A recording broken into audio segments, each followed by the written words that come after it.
I was born into a house that smelled of lavender and secrets. My parents called it the house, but the real name was the fortress, because for us it was a place that protected and imprisoned at the same time. I grew up with the taste of stale bread and the warmth of an old family Bible that was more a book of lies than a spiritual guide. I was the only one who ever listened to the old stories that my mother would whisper at night. Stories of how our family had always been chosen to guard something precious, an inheritance that could change the world. The first time I understood what that meant, I was 8, standing in the attic of the house with a broken flashlight and a dusty journal that belonged to my great-grandfather. The journal was a ledger of the family's involvement in a black market trading company that sold forged documents and stolen artifacts. My great-grandfather had been the mastermind, and my great-grandmother had been his silent partner.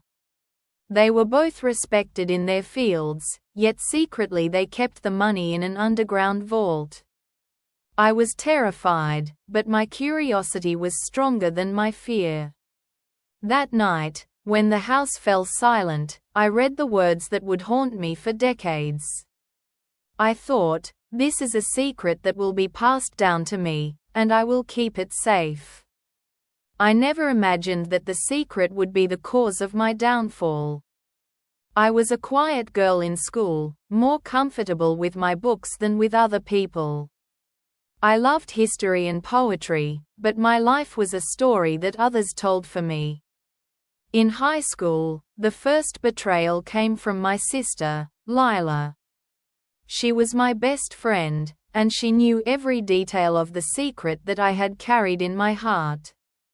One day, after a fight with our father about money, she walked into my room, and with a sigh she said, "You don't even know why you are here, Eliza. You are just a girl in a house that keeps lying. I'm going to leave." She left my family and started living with my father, the man who had always played the role of the righteous one in the family drama. I didn't understand her. She left. But that was the first sign that my family was about to turn on me. My father, who had always been the pillar of our house, had always kept his silence about the secret. Lila had convinced him to break the silence and he would do whatever was necessary to keep his family together. He turned away from me and started to distance himself from my mother. He started to question my motives. He became a stranger in the living room, a person that I didn't recognize when I entered. The house became a battlefield of lies and secrets. My mother became a silent victim, and I was forced to choose between my family or my love for the truth. I began to write in my journal, my only confidant. I wrote about everything that was happening. The whispers, the lies, the fear.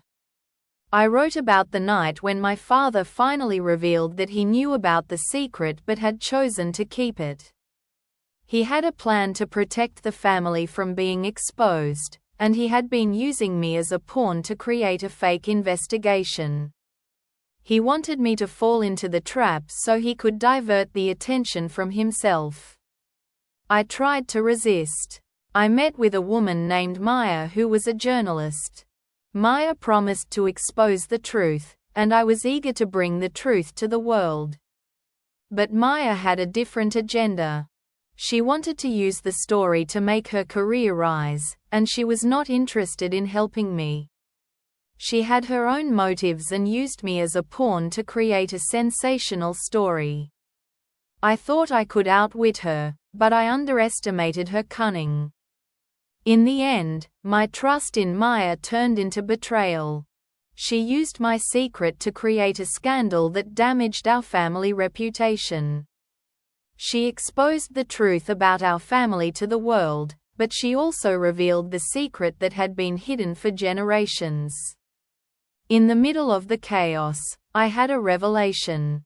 The secret was not just about a hidden vault, but about a hidden person who had been the true mastermind, my own father's brother. The man who had disappeared years ago and who had left a note to my mother, "I will be there for you in the shadows." He had left a hidden letter in the attic of the house, telling me that I had a duty. The hidden person had been in my father's mind, his conscience. He had been the only one who could do something that would break the cycle. I started to plan my revenge. I did not want to use violence. I didn't want to become the monster. I wanted to make him understand. I started to gather evidence. I hacked my father's computer. I found out that my father was a partner in the secret, but he had also been working for the government to bring the truth. He had been in a double game. He had hidden the secret for the right reason. My mother had always kept the family's secrets because she believed that the truth would bring suffering. She thought that a family that kept secrets had a higher purpose.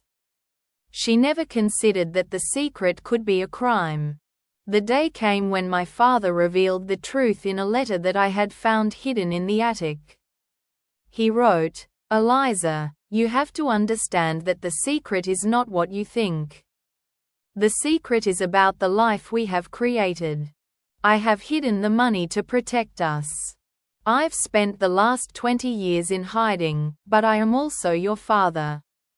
He had been trying to protect us from a world that would see our family as criminals. The truth is a secret, but the truth was not that simple. My mother, after reading the letter, had a sudden realization. She had to confront the truth. She had to confess to the secret. The moment of confession was a turning point. She said to me, "I was wrong. I let myself be blinded by the lies. I will stand with you." She turned away from my father and made the decision to expose the secret. She used the journal to expose the secret, to bring the truth to the world. She had to go to the police, to the newspaper, to the public. The truth would change everything. Her confession would bring the family back together. In the end, the family's secrets were revealed. The secret that we had kept for so many years was the truth about our family's legacy. My mother turned around and started to write a new letter that would show her love for her family. She had become the person who had the right to break the chain. My father had done his job. He had done his best to protect his family and the secret. He had made the choice that would lead to the truth. The truth was that my mother had been the real mastermind. She had been the one who kept the secret, and the secret had been a secret that had been created by a mistake. She had turned the secret into a new secret. I was left alone in a quiet house, and I was the one who had the secret. I had to write a new journal. I had to remember that the family that I had always called the house was not a house. It was a place that held a family that had a secret and a story. The story was that I had become the one who brought the truth and forced them to feel remorse. I had a voice that was unheard. I had a voice that was never given. I had a voice that was louder. I had to write the story. I had to tell the story. I was the woman who had been betrayed, who had turned the tables on those who had betrayed me. The final page of my journal says that in the end, the secret was not a secret. It was a story that we had to write. The story was about the people who had been the family. The story was about the people who had hidden the truth. The story was about the people who had turned the tables on the truth. I walked out of the house that was once a fortress. I left behind my family and the secret that had kept us alive. I had become the one that made him feel remorse, because I had told the truth that they had hidden for so long. My mother was the person who had started to cry in the night. My father had become a different man, the one who had turned to the light. My sister Lila had become a new person who had a new story. I had become a woman that had turned the tables on them. I had become a woman that had forced the family to feel the remorse that was earned. The end was not a victory. The end was a new beginning.